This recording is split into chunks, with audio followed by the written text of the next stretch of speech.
Pope Francis laid to rest amid massive global mourners, world leaders, and thousands pay tribute to the late pontiff. As the search for his successor begins, Pope Francis was laid to rest on Saturday in a ceremony attended by world leaders, royals, and over 400,000 mourners.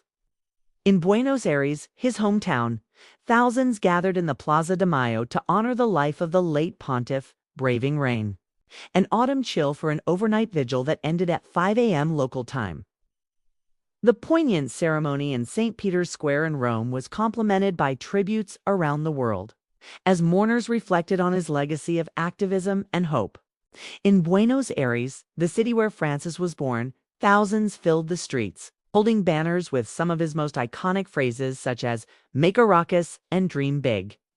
These messages highlighted the profound impact he had on the lives of many.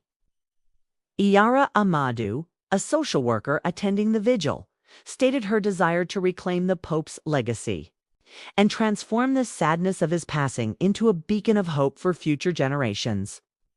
Archbishop Jorge Garcia Cuerva, during the funeral mass, urged attendees to continue the work of Pope Francis, who had always envisioned the church as one that was outgoing, restless, and mobilizing. "Let us be the outgoing church that Francis always wanted us to be," he urged, calling for a church that would remain active in advocating for justice and human dignity, just as the pontiff had done throughout his papacy.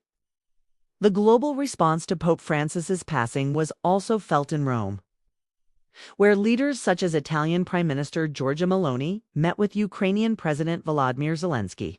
Their discussions took place shortly after the funeral, with Meloni stressing the importance of a ceasefire and a commitment from Russia toward peace in Ukraine, reflecting the pontiff's long-standing advocacy for peace and dialogue.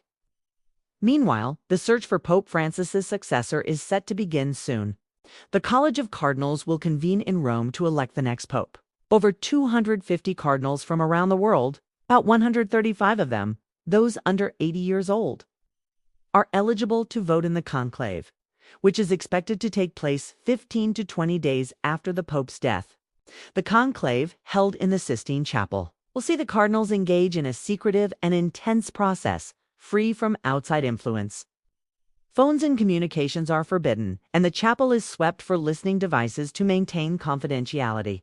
The decision on the next leader of the Catholic Church will be made under the gaze of Michelangelo's famous ceiling, ensuring that the election of the new pope is conducted with the utmost secrecy and reverence.